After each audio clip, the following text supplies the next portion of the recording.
கோவை மாநகராட்சியில் வேலை செய்யக்கூடிய 5556 தொழிலாளிகளுடைய நீண்டகால கோரிக்கையான குறைந்தபட்ச சம்பளம் வழங்க வேண்டி கடந்த 7 ஆண்டு காலமாக நாங்கள் பல்வேறு கட்ட போராட்டங்களை நடத்தி வருகிறோம்.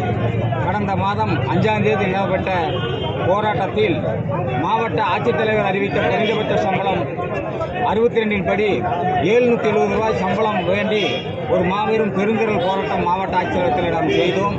அந்த போராட்டத்தின் அடிப்படையில் கோவை மாநகராட்சி ஆணையாளர் அவர்கள் தலைமையில் நடைபெற்ற பேச்சுவார்த்தையில் அரசாணை 62 படி குறைந்தபட்ச சம்பளம் வழங்குவதற்கான நடவடிக்கை ஏதும் எடுக்காமல் பேச்சுவார்த்தையில் மாநகராட்சி ஆணையாளர் அவர்கள் 687 ரூபாய் சம்பளம் தருகிறோம் என்று கூறிவிட்டு அறையை விட்டு வெளியே சென்று விட்டார்கள். கோவை மாநகராட்சி நிர்வாகத்தை கண்டித்து ஒப்பந்த தூய்மை பணியாளர்கள் சாலை மறியல் போராட்டம்.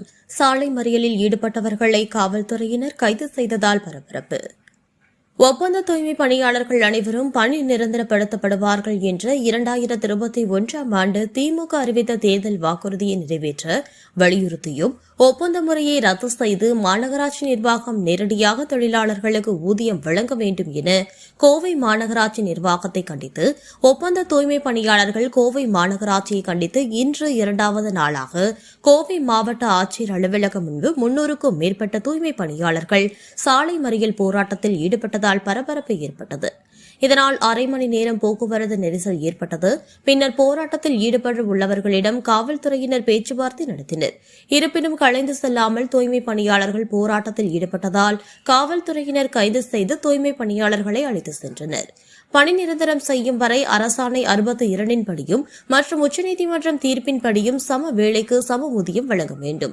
தொழிலாளர்களிடம் மாதம் பிடித்தம் செய்யப்படும் PF உள்ளடங்கிய சம்பள ரசீதை வழங்க வேண்டும். ESI மருத்துவ காப்பீடு அடையாள அட்டை உடனே வழங்க வேண்டும். ஏற்கனவே மாவட்ட நிர்வாகம் ரூபாய் 770 சம்பளம் வழங்க வேண்டும் என்று தெரிவித்திருந்த நிலையில் தற்போது மாநகராட்சி நிர்வாகம் 540 ரூபாய் மட்டுமே வழங்கி வருவதாகவும் இதன் ஒப்பந்ததாரர் மற்றும் மாநகராட்சி அதிகாரிகளிடம் இதுகுறித்து கேட்டபோது எந்தவிதமான பதில் அளிக்கவில்லை என்றும் குற்றம் சாட்டினர்.